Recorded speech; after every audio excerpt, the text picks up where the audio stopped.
اعوذ باللہ من الشیطان الرجیم بسم اللہ الرحمن الرحیم الحمد للہ رب العالمین والصلاة والسلام علی محمد وعلی آلہ الطیبین الطاہرین المعصومین واللعنۃ الدائمۃ علی اعدائہم اجمعین اما بعد فقد قال اللہ سبحانہ وتعالی فی کتابہ المجید بسم اللہ الرحمن الرحیم شہر رمضان الذی انزل فیہ القرآن ھدی للناس وبینات من الھدی والفرقان۔ محترم ناظرین کرام، قرآن مجید کے 18ویں پاروے کا خلاصہ آپ کی خدمت میں حاضر ہے۔ قرآن مجید کے 18ویں پاروے میں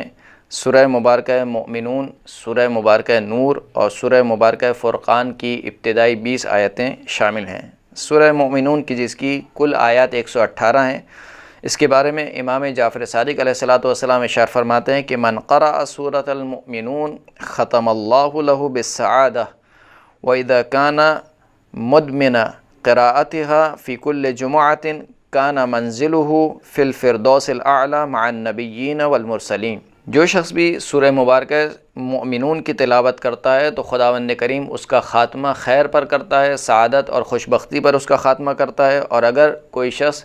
پابندی کے ساتھ سورہ مبارکہ مومنین کی تلاوت کرے ہر جمعے کو تو خداوند کریم اس کی منزل کو جنت الفردوس میں قرار دیتا ہے، نبیین کے ساتھ اور مرسلین کے ساتھ۔ سورہ مبارکہ مومنون کی ابتدائی آیات میں خداوند کریم نے مومنین کی صفات بیان کی کہ فقط و فقط مومنین وہ ہیں کہ جو نماز میں خضوع اور خشوع کرتے ہیں، بیہودہ باتوں سے اور بیہودہ کاموں سے منہ موڑتے ہیں، زکوٰۃ ادا کرتے ہیں، اپنی شرمگاہوں کی حفاظت کرتے ہیں، امانت دار ہوتے ہیں اور امانتوں کو ادا کرنے والے ہوتے ہیں، عہد و پیمان کی رعایت کرتے ہیں، اپنی نمازوں کی حفاظت کرنے والے ہوتے ہیں۔ یہی وہ افراد ہیں کہ جو جنت الفردوس کے وارث ہیں۔ پھر اس کے بعد خداوند کریم نے انسان کی تخلیق کے مراحل کو اپنی نشانی کے طور پر ذکر فرمایا اور کائنات میں موجود خداوند عالم کی نشانیوں کی طرف توجہ دلائی، اور خداوند کریم نے بیان فرمایا کہ ہم نے جو انسان کو نعمتیں عطا کی ہیں وہ بے شمار ہیں، اور اپنی نعمتوں کی طرف خداوند کریم نے اشارہ کیا۔ پھر اس کے بعد آیت نمبر 23 سے لے کر آیت نمبر 30 تک قوم نوح کا تذکرہ ہوا، اور قوم نوح کا تذکرہ کرتے ہوئے خداوند کریم نے ارشاد فرمایا کہ نوح کی قوم والے نوح کے بارے میں کہتے تھے کہ وہ ہماری طرح کے ایک بشر ہیں، اور فقط وہ یہ جو دین پھیلا رہے ہیں یا دین کے نام پر جو بھی وہ تبلیغ کر رہے ہیں، اس سے چاہتے ہیں کہ وہ دوسروں پر فضیلت حاصل کریں۔ اور پھر فرمایا کہ اگر خداوند کریم ہماری ہدایت چاہتا تو ہم پر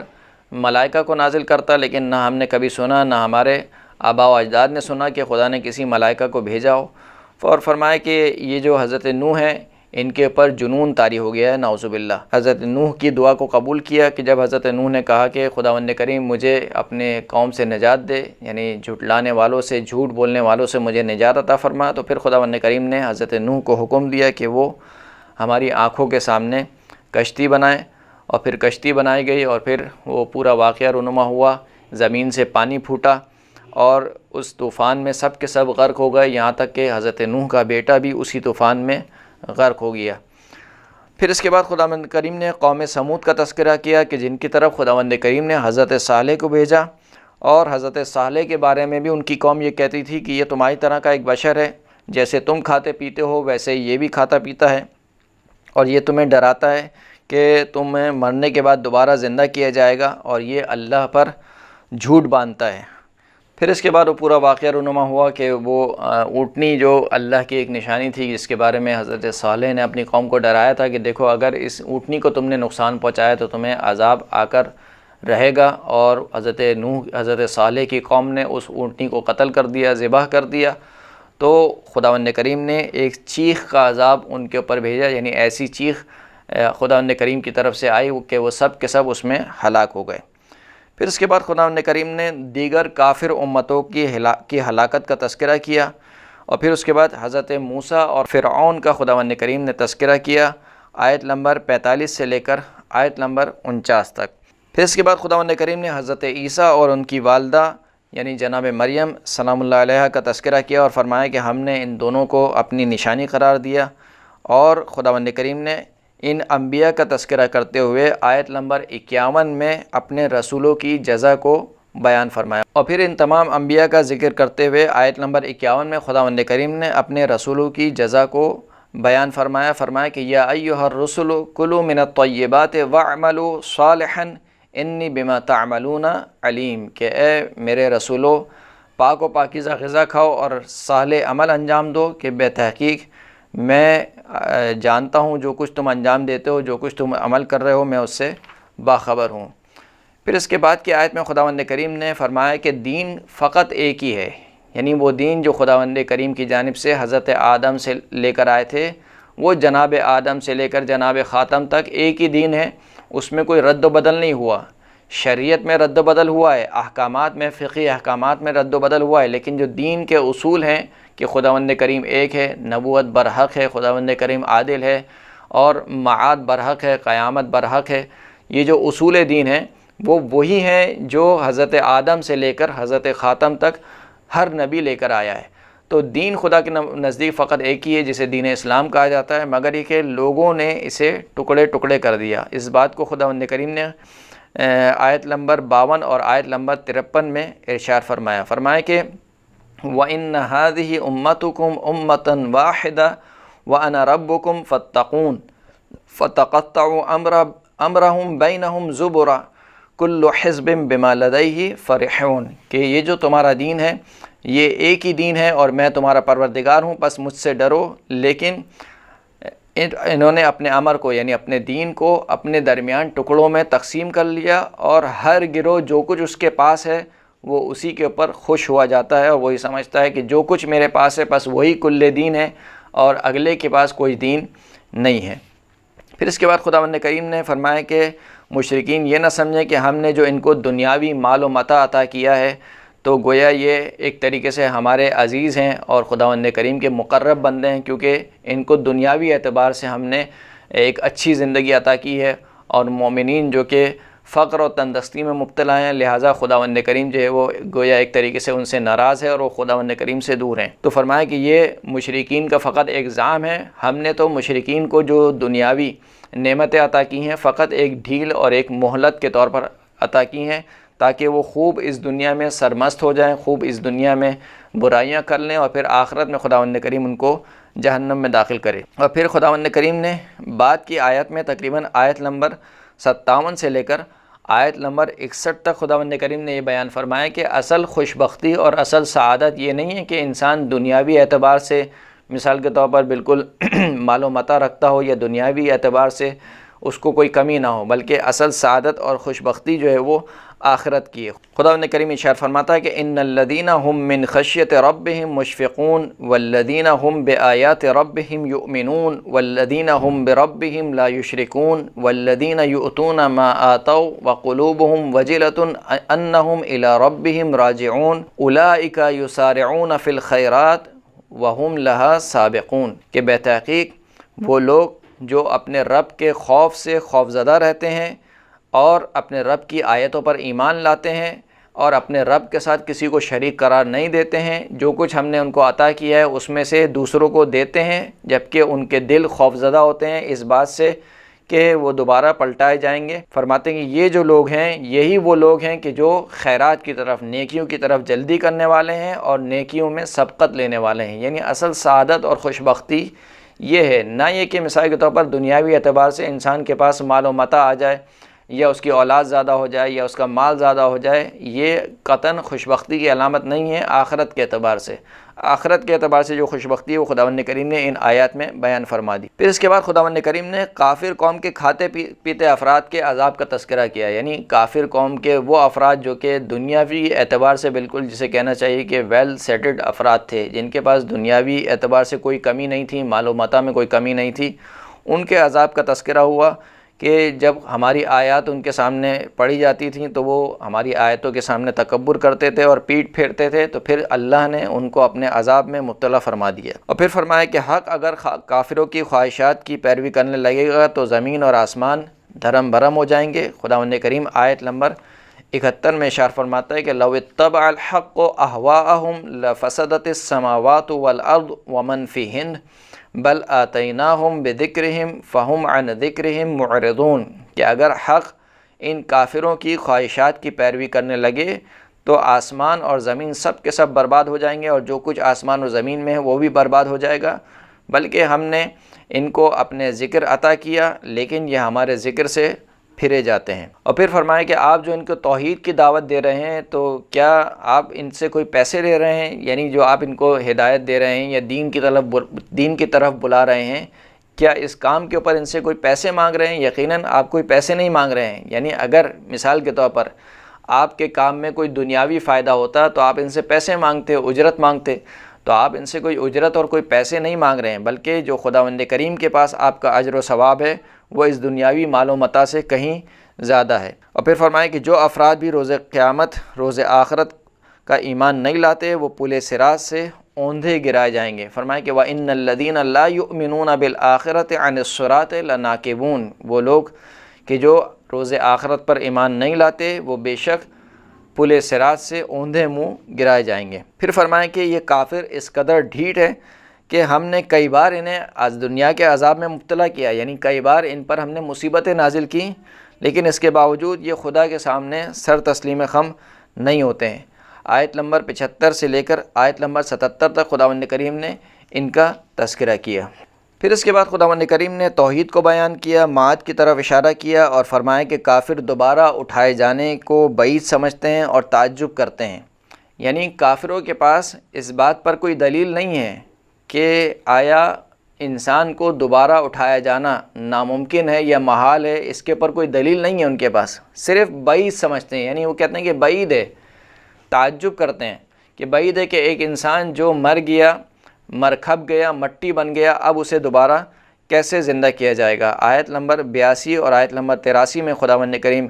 ارشاد فرماتا ہے کہ قالوا اذا متنا وكنا ترابا وعظاما ائنا لمبعوثون، کہ یہ لوگ کہتے ہیں کہ جب ہم مر جائیں گے اور ہم مٹی ہو جائیں گے اور ہڈیوں میں تبدیل ہو جائیں گے کہ تو کیا ہم دوبارہ اٹھائے جائیں گے، یعنی تعجب سے کہتے ہیں۔ اور پھر کہتے ہیں کہ لقد وعدنا نحن وآباؤنا هذا من قبل ان هذا الا اساطیر الاولین، کہ ہم سے پہلے والوں سے بھی یہی وعدہ کیا گیا تھا کہ تم مر جاؤ گے تو مرنے کے بعد تمہیں دوبارہ اٹھایا جائے گا، اور ہم سے بھی یہی وعدہ کیا جا رہا ہے کہ دیکھو تم مر جاؤ گے تو مرنے کے بعد تمہیں دوبارہ اٹھایا جائے گا۔ کہتے ہیں کہ یہ فقط پہلے والوں کے قصے کہانیاں ہیں اور اس میں کوئی حقیقت نہیں ہے۔ اس کے بعد خداوند کریم نے فرمایا کہ توحید کی نشانیاں اس کائنات میں اس قدر واضح ہیں کہ اگر آپ کسی بھی کافر اور کفار سے، مشرک سے پوچھیں گے کہ کون ہے جو زمین اور آسمان کا مالک ہے تو وہ کہے گا خداوند کریم۔ یعنی دنیا کا ہر شخص، خداوند کریم نے ہر شخص کی فطرت میں توحید کو رکھا ہے۔ وہ جانتا ہے کہ ایک ہستی ہے جو خالق کائنات ہے، جو مالک کائنات ہے، جو صاحب قدرت ہے، جو اس سے کہیں زیادہ طاقتور ہے، جس نے اس عالم کو خلق کیا ہے۔ اب وہ ہستی کون ہے، اس میں مثال کے طور مصادیق میں جو ہے وہ اختلاف ہے۔ مسلمان کہتے ہیں کہ وہ خداوند کریم ہے، مثال کے طور پر بت پرست کہتے ہیں کہ وہ بت ہیں، یا ستاروں کی پرستش کرنے والے کہتے ہیں کہ وہ ہستی ستارے ہیں، سورج کی پرستش کرنے والے کہتے ہیں کہ وہ سورج ہیں۔ تو یہ مصادیق میں لوگ اختلاف کرتے ہیں، لیکن ہر شخص فطری اعتبار سے یہ عقیدہ رکھتا ہے کہ اگر اس کائنات کا کوئی خالق اور مالک ہے تو وہ پروردگار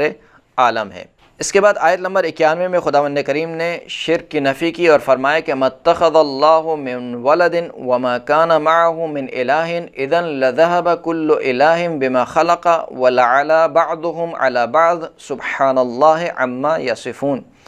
کہ خداوند کریم نے کسی بیٹے کو اختیار نہیں کیا اور نہ ہی اس کے ساتھ کوئی معبود ہے۔ اگر اس کا کوئی معبود ہوتا تو ہر معبود کی ظاہر سی بات ہے کوئی مخلوق ہوتی اور ہر معبود اپنے مخلوق کے ساتھ چلا جاتا، اور ان میں سے بعض پر سردستی اور بعض پر فوقیت رکھتے۔ یعنی اگر کوئی معبود ہوتا تو کیونکہ معبود سپر پاور ہوتا ہے، اگر کوئی دوسرا بھی معبود ہوتا تو اس کے پاس بھی قدرت ہوتی اور وہ بھی قدرت کو چاہتا، تو یہ معبود ایک دوسرے پر فضیلت کو حاصل کرتے۔ پھر خداوند کریم فرماتا ہے کہ خداوند کریم ان تمام باتوں سے پاک اور منزہ ہے کہ جن باتوں کی نسبت یہ اللہ کی جانب دیتے ہیں۔ پھر اس کے بعد خداوند کریم نے بیان فرمایا کہ جب کافروں پر عذاب آتا ہے تو پیغمبر جو ہیں وہ خداوند کریم کی پناہ لیتے ہیں اور کہتے ہیں کہ خداوند کریم اس عذاب سے ہمیں اپنی پناہ میں رکھ، اور پھر بیان فرمایا کہ برائی کو اچھے طریقے سے دور کرو۔ یہ ایک کلی قاعدہ ہے جو اسلام کا اور قرآن مجید کا ہے۔ آیت نمبر 96 میں اس کا تذکرہ ہوا کہ ادفع باللتی ہی احسن السیئہ نحن اعلم بما یصفون، کہ اس راستے کے ذریعے سے دفع کرو برائی کو کہ جو برائی سے بہتر ہے، یعنی برائی کو برائی کے ذریعے سے دفع نہیں کیا جا سکتا ہے، بلکہ برائی کو اچھے انداز میں دفع کیا جا سکتا ہے۔ پھر اس کے بعد کافروں کے عذاب کا تذکرہ ہوا، برزخ کا ذکر ہوا، سور پھونکے جانے کا تذکرہ ہوا، اعمال کے تولے جانے کا تذکرہ کیا خداوند کریم نے، اور پھر شرک اور مشرکین کی نفی کرتے ہوئے خداوند کریم نے فرمایا کہ یہ مشرکین جو اللہ کا شریک قرار دیتے ہیں ان کے پاس اپنے عقیدے پر کوئی محکم دلیل نہیں ہے۔ یہاں پر تقریباً سورہ مبارکہ مومنون ختم ہو جاتی ہے، اور اس کے بعد جو اگلا سورہ ہے سورہ مبارکہ نور ہے، کہ جس کے بارے میں معصوم ارشاد فرماتے ہیں کہ حصنوا اموالکم وفروجکم بتلاوت سورۃ النور، کہ اپنے مالوں کو اور اپنی شرمگاہوں کو سورہ نور کی تلاوت کے ذریعے سے بچاؤ، وحصنوا بہا نساءکم، اور سورہ نور کے ذریعے سے اپنی عورتوں کو بچاؤ۔ سورہ نور کی پہلی آیت خود اس سورہ کا تعارف کرا رہی ہے، فرمایا کہ سورۃ انزلناها وفرضناها وانزلنا فیها آیات بینات لعلکم تذکرون، کہ یہ وہ سورہ ہے کہ جس کو ہم نے نازل کیا اور جو اس کے احکامات ہیں اس کو ہم نے واجب قرار دیا، یعنی اس میں جتنے بھی فقہی احکامات ذکر ہوئے ہیں اس کو تمام مسلمانوں پر واجب قرار دیا گیا، اور اس میں جو احکامات ہیں وہ انتہائی کھول کھول کر اور واضح طور پر بیان کیے گئے ہیں کہ شاید تم متذکر ہو جاؤ۔ اس کے بعد کی آیت میں خداوند کریم نے زانی شخص یعنی زانی اور زانیہ یعنی زانی مرد اور زانیہ عورت کی سزا کو ذکر کرتے فرمایا کہ زانی مرد اور زانی عورت کو 100 کوڑے مارے جائیں، اور ان کی سزا کے وقت بالکل بھی رحم نہ کیا جائے اور نرم گوشہ اختیار نہ کیا جائے، اور مومنین کی ایک جماعت کو بلایا جائے جو ان کی سزا کو دیکھے تاکہ دوسرے مومنین ان کی سزا سے عبرت حاصل کریں۔ پھر فرمایا کہ زانی شخص یا تو زانیہ عورت سے نکاح کر سکتا ہے یا مشرکہ عورت سے نکاح کر سکتا ہے، اسی طریقے سے زانیہ عورت یا زانی مرد سے نکاح کر سکتی ہے یا مشرک مرد سے نکاح کر سکتی ہے۔ مومنین پر زانی اور زانیہ کو حرام قرار دے دیا گیا ہے۔ پھر اس کے بعد فرمایا کہ جو لوگ کسی شوہردار عورت پر تہمت لگاتے ہیں یعنی زنا کی تہمت لگاتے ہیں اور پھر وہ 4 گواہ نہ لا سکیں تو ان میں سے ہر ایک کو 80 کوڑے مارے جائیں، اور ان کی شہادت کو آئندہ قبول نہ کیا جائے، یعنی کبھی بھی آئندہ بھی اگر یہ کوئی مثال کے طور پر کسی دوسرے معاملے میں شہادت کے لیے آتے ہیں تو ان کی شہادت کو قبول نہ کیا جائے، سوائے اس کے کہ اگر یہ توبہ کر لیں اور اپنی اصلاح کر لیں۔ پھر فرمایا کہ جو شوہر اپنی زوجہ پر زنا کی تہمت لگائے اور 4 گواہ نہ لا سکے تو اس کے اوپر ضروری ہے کہ وہ 4 مرتبہ اللہ کی قسم کھائے، اور اللہ کی قسم کھا کر کہے کہ وہ سچوں میں سے ہے، اور 5ویں بار اس طریقے سے قسم کھائے کہ اگر وہ جھوٹوں میں سے ہو تو اللہ کی اس کے اوپر لعنت ہو۔ اور اگر اس کی زوجہ شرعی سزا سے اپنے آپ کو بچانا چاہتی ہے، حد سے اپنے آپ کو بچانا چاہتی ہے، تو وہ بھی اسی طریقے سے 4 مرتبہ قسم کھائے کہ یہ جو اس کا شوہر ہے، یعنی اللہ کی قسم کھائے کہ اور کہے کہ یہ جو میرا شوہر ہے یہ جھوٹوں میں سے ہے، اور 5ویں بار قسم کھائے اللہ کی اور کہے کہ اللہ کا عذاب اس کے اوپر ہو اگر اس کا شوہر سچوں میں سے ہو۔ پھر اس کے بعد اگلی آیات میں خداوند کریم نے واقعہ افک کو بیان کرتے ہوئے ان لوگوں کی شدید مذمت کی جو بغیر کچھ جانے بوجھے دوسرے افراد پر تہمت لگاتے ہیں اور بالخصوص زنا جیسی تہمت لگاتے ہیں۔ آیت نمبر 19 میں خداوند کریم ارشاد فرماتا ہے کہ ان الذین یحبون ان تشیع الفاحشۃ فی الذین آمنوا لهم عذاب علیم فی الدنیا والآخرہ واللہ یعلم وانتم لا تعلمون، کہ بتحقیق وہ لوگ جو یہ پسند کرتے ہیں کہ صاحبان ایمان میں جو بری باتیں ہیں وہ پھیل جائیں، یعنی بری باتوں کو پھیلایا جائے، پروپیگنڈا کیا جائے بری باتوں کا، تو خداوند کریم کہہ رہا ہے کہ ان لوگوں کے لیے اللہ کی جانب سے دردناک عذاب ہے دنیا میں بھی اور آخرت میں بھی، اور خداوند کریم جانتا ہے جبکہ یہ لوگ نہیں جانتے۔ پھر اس کے بعد خداوند کریم نے مسلمانوں کو حکم دیا کہ شیطان کی اتباع نہ کریں اور شیطان کے نقش قدم پر نہ چلیں، کیونکہ شیطان فقط اور فقط برائی کا اور منکر کا حکم دیتا ہے۔ یا ایھا الذین آمنوا لا تتبعوا خطوات الشیطان ومن یتبع خطوات الشیطان فإنہ یأمر بالفحشاء والمنکر ولولا فضل اللہ علیکم ورحمتہ ما زکى منکم من احد ابدا ولکن اللہ یزکی من یشاء واللہ سمیع علیم، کہ اے ایمان والو شیطان کے نقش قدم پر نہ چلو، جو بھی شیطان کے نقش قدم پر چلتا ہے تو شیطان اس کو بے حیائی کا حکم دیتا ہے اور بری باتوں کا حکم دیتا ہے، اور اگر اللہ کا فضل اور کرم نہ ہوتا اور اس کی رحمت نہ ہوتی تو تم میں سے کوئی بھی اپنے آپ کو پاک اور پاکیزہ نہیں رکھ سکتا تھا، لیکن خداوند کریم جس کو چاہتا ہے پاک اور پاکیزہ رکھتا ہے۔ خداوند کریم سننے والا بھی ہے اور جاننے والا بھی ہے۔ پھر اس کے بعد خداوند کریم نے بیان فرمایا کہ جو لوگ پاک دامن عورتوں پر تہمت لگاتے ہیں، ان پر دنیا اور آخرت دونوں میں ان پر لعنت کی گئی ہے، اور آخرت میں ان کے لیے عذاب عظیم ہے۔ اور پھر فرمایا کہ خبیث مرد خبیث عورتوں کے لیے ہیں، اور خبیث عورتیں خبیث مردوں کے لیے ہیں، اور پاک دامن مرد اور عورت ایک دوسرے کے لیے ہیں۔ پھر اس کے بعد خداوند کریم نے دوسروں کے گھر میں داخل ہونے کا اخلاقی حکم بیان فرمایا۔ آیت نمبر 27 اور 28 میں خداوند کریم ارشاد فرماتا ہے کہ یا ایھا الذین آمنوا لا تدخلوا بیوتا غیر بیوتکم حتی تستأنسوا وتسلموا علی اہلھا ذالکم خیر لکم لعلکم تذکرون، کہ اے ایمان والو دوسروں کے گھروں میں داخل نہ ہو یہاں تک کہ تم ان سے مانوس ہو جاؤ اور ان پر یعنی ان کے اہل پر سلام کرو، اور پھر اس کے بعد تم داخل ہو۔ یہ کام تمہارے لیے بہتر ہے کہ شاید تم نصیحت حاصل کر لو۔ فَإِن لَّمْ تَجِدُوا فِيهَا أَحَدًا فَلَا تَدْخُلُوهَا حَتَّى يُؤْذَنَ لَكُمْ وَإِنْ قِيلَ لَكُمُ ارْجِعُوا فَارْجِعُوا هُوَ أَزْكَىٰ لَكُمْ وَاللَّهُ بِمَا تَعْمَلُونَ عَلِيمٌ۔ پس اگر تم ان گھروں میں کسی کو نہ پاؤ تو ان گھروں میں داخل نہ ہو یہاں تک کہ تمہیں اجازت مل جائے۔ پس اگر تم سے کہا جائے کہ واپس پلٹ جاؤ، یعنی اگر تم کسی کے گھر پہ جاؤ اور گھر والا اندر سے کہے کہ واپس پلٹ جاؤ، تو خداوند کریم کہتا ہے فرجعوا، واپس پلٹ جاؤ، یہ تمہارے لیے زیادہ پاک اور پاکیزہ حکم ہے، اور خداوند کریم جو کچھ تم انجام دیتے ہو اس سے باخبر ہے۔ اس کے بعد خداوند کریم نے مومنین اور مومنات کے لیے پردے کا حکم بیان فرمایا۔ آیت نمبر 29 اور آیت نمبر 30 میں خداوند کریم ارشاد فرماتا ہے کہ قل للمؤمنین یغضوا من ابصارہم وَيَحْفَظُوا فُرُوجَهُمْ ذَلِكَ أَزْكَىٰ لَهُمْ إِنَّ اللَّهَ خَبِيرٌ بِمَا يَصْنَعُونَ۔ اے حبیب مومنین سے کہہ دیجئے کہ وہ اپنی آنکھوں کو نیچے رکھیں اور اپنی شرمگاہوں کی حفاظت کریں کہ یہ ان کے لیے زیادہ پاک و پاکیزہ عمل ہے۔ خداوند کریم جو کچھ تم انجام دیتے ہو اس سے باخبر ہے۔ پھر فرمایا کہ وَقُل لِّلْمُؤْمِنَاتِ یغضضن من ابصارہن ویحفظن فروجہن ولا یبدین زینتہن الا ما ظہر منہا ولیضربن بخمورہن علی جیوبہن، کہ مومنین سے کہہ دیجئے، مومنات سے بھی کہہ دیجئے کہ وہ بھی اپنی آنکھوں کو جھکا کر رکھیں۔ یعنی پردے کا حکم صرف ایک طرفہ نہیں ہے کہ آپ مثال کے طور پر فقط عورتوں کو یہ کہتے رہیں کہ تمہیں اللہ نے پردے کا حکم دیا ہے۔ جہاں پر خداوند کریم نے عورتوں کو پردے کا حکم دیا ہے وہیں پر مومنین کو بھی پردے کا حکم دیا ہے۔ جہاں پر خداوند کریم نے عورتوں کے لیے کہا کہ وہ اپنی آنکھوں کو جھکا کر رکھیں، تو اس سے پہلے مومنین کے لیے کہا کہ وہ اپنی آنکھوں کو جھکا کر رکھیں، اور فرمایا کہ عورتوں سے فرمایا کہ وہ اپنے شرمگاہوں کی حفاظت کریں اور اپنی زینت کو ظاہر نہ کریں مگر یہ کہ جو ان میں سے خود بخود ظاہر ہو جائے، اور پھر فرمایا کہ اپنی اوڑھنیوں کو اپنے سینوں پر ڈال کے رکھیں۔ پھر اس کے بعد خداوند کریم نے نکاح کا حکم بیان فرمایا کہ جو غیر شادی شدہ افراد ہیں ان کا نکاح کراؤ، اور جو کنیز اور غلام غیر شادی شدہ ہیں ان کا نکاح کراؤ۔ اگر ان کے پاس مال و متاع نہ ہو تو خداوند کریم ان کو اپنے فضل سے بے نیاز کرے گا۔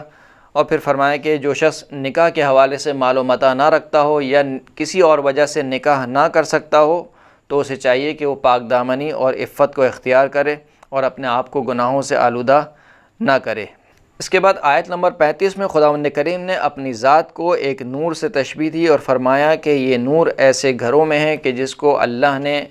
بلند کیا ہے اور جس میں اللہ کا ذکر کیا جاتا ہے، اور جس گھر میں صبح و شام ایسے مرد اللہ کی تسبیح کرتے ہیں کہ نہ ہی خرید و فروخت اور نہ ہی تجارت ان کو اللہ کے ذکر سے روکتی ہے، اور نہ ہی نماز کو قائم کرنے اور زکوٰۃ ادا کرنے سے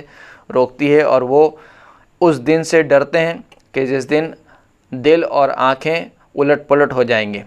اور پھر اس کے بعد کی آیت میں خداوند کریم نے ارشاد فرمایا کہ جنہوں نے کفر اختیار کیا ان کے اعمال سراب کی مانند ہیں، کہ جب انسان ریگستان میں سراب کو دیکھتا ہے تو دور سے یعنی پیاسا شخص دور سے دیکھتا ہے تو اس کو گمان ہوتا ہے کہ شاید پانی ہے، اور جب وہ نزدیک جاتا ہے تو سوائے ریت کے اور کچھ نہیں ہوتا۔ یہی مثال کافروں کے اعمال کی ہے کہ وہ دنیا میں یہ سمجھتے ہیں کہ ہم بہت اچھے اعمال انجام دے رہے ہیں، لیکن جب وہ آخرت میں جائیں گے تو دیکھیں گے کہ ان کے اعمال جو ہے وہ ریت کی مٹی کی طرح سب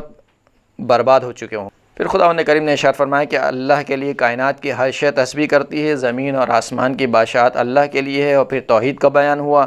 اور پھر اس کے بعد مومنین اور منافقین کے طرز عمل کا موازنہ پیش کیا گیا، اور پھر خداوند کریم نے اپنا ایک وعدہ بیان کیا کہ جس کو خداوند کریم نے آیت نمبر 55 میں ذکر فرمایا کہ وعد اللہ الذین آمنوا منکم وعملوا الصالحات لیستخلفنہم فی الارض کما استخلف الذین من قبلہم ولیمکنن لہم دینہم الذی ارتضی لہم ولیبدلنہم من بعد خوفہم امنا یعبدوننی لا یشرکون بی شیئا ومن کفر بعد ذلک فاولئک هم الفاسقون، کہ خداوند کریم نے مومنین سے، تم میں سے مومنین سے اور جنہوں نے صالح اعمال انجام دیے ان سے یہ وعدہ لے رکھا ہے کہ ان کو ضرور بضرور زمین پر اپنا خلیفہ بنائے گا، کہ جیسے ان سے پہلے والوں کو زمین پر اپنا خلیفہ بنایا تھا، اور ان کے لیے اس دین کو جاری اور ساری کر دے گا کہ جس دین کو خدا نے ان کے لیے پسند فرمایا ہے، اور ان کے خوف کو امن میں بدل دے گا، اور میری عبادت کرو، میرے ساتھ کسی کو شریک قرار نہ دو، اور اس کے بعد بھی جو شخص کفر اختیار کرے تو وہی فاسق اور فاجر ہے۔ پھر اس کے بعد خداوند کریم نے کچھ اور فقہی احکامات کو بیان فرمایا، مثال کے طور پر والدین کے، یعنی ایک ہی گھر میں جو افراد ہیں اگر وہ کسی کے کمرے میں داخل ہونا چاہتے ہیں تو پہلے اجازت لیں، اور پھر بوڑھی عورتوں کے پردے کا حکم فرمایا کہ وہ بوڑھی عورتیں کہ جو اتنی بوڑھی ہو چکی ہیں کہ اب ان میں نکاح کی خواہش نہیں رہی تو ان میں پردے کے حوالے سے تھوڑی تخفیف دی گئی، اور پھر خداوند کریم نے ان گھروں کا تذکرہ فرمایا کہ جن گھروں میں انسان بغیر اجازت کھا پی سکتا ہے، کہ وہ کون کون سے گھر ہیں کہ جس میں انسان کو اجازت لینے کی ضرورت نہیں ہے کچھ کھانے کے لیے یا کچھ پینے کے لیے۔ پھر فرمایا کہ جب گھروں میں داخل ہو تو سلام کرو اپنے آپ کے اوپر، اور پھر فرمایا کہ رسول اللہ صلی اللہ علیہ وآلہ وسلم کو اپنی طرح نہ پکارو، ہمارے رسول کی ایک عظمت ہے، ہمارے رسول کا ایک احترام ہے، ان کو اپنی طرح جس طریقے سے ایک دوسرے کو آپس میں پکارتے ہو ایسے مت پکارو۔ اور پھر آخر میں خداوند کریم نے فرمایا کہ بادشاہت جو ہے وہ اللہ ہی کی ہے، زمین اور آسمان میں جو کچھ ہے وہ اللہ کا ہے۔ یہاں پر سورہ نور ختم ہو جاتی ہے اور اس کے بعد سورہ فرقان شروع ہوتی ہے، اور سورہ فرقان کی تقریباً 20 آیتیں اس پارے میں شامل ہیں۔ اس کی فضیلت انشاءاللہ ہم اگلے درس میں بیان کریں گے۔ ابتدائی آیت میں رسول اللہ کی بے عزت کا تذکرہ ہوا، اور پھر خداوند کریم نے اپنی مالکیت کا بیان کیا اور شرک کی نفی کی، اور اس کے بعد خداوند کریم نے ان لوگوں کا تذکرہ کیا جو کہ کافر ہو گئے اور اللہ کی آیتوں کا انکار کرتے ہیں، اور ان کے عذاب کا خداوند کریم نے تذکرہ فرمایا۔ سورہ فرقان کی ابتدائی آیت میں خداوند کریم نے رسول اللہ کی بعثت کو بیان فرمایا، اور پھر اس کے بعد کی آیت میں خداوند کریم نے اپنی مالکیت کو بیان فرمایا اور شرک کی نفی کی، اور اس کے بعد ان لوگوں کا تذکرہ ہوا جو کہ کافر ہیں اور خدا کی آیت کا انکار کرتے ہیں، اور ان کے عذاب کا تذکرہ ہوا، اور یوں اس طریقے سے سورہ مبارکہ فرقان کی 20 آیتیں یہاں پر اختتام پذیر ہوتی ہیں، یعنی 18ویں پارے کا آخری حصہ یہاں پر اپنے اختتام کو پہنچتا ہے۔ وآخر الدعوانا ان الحمد للہ رب العالمین۔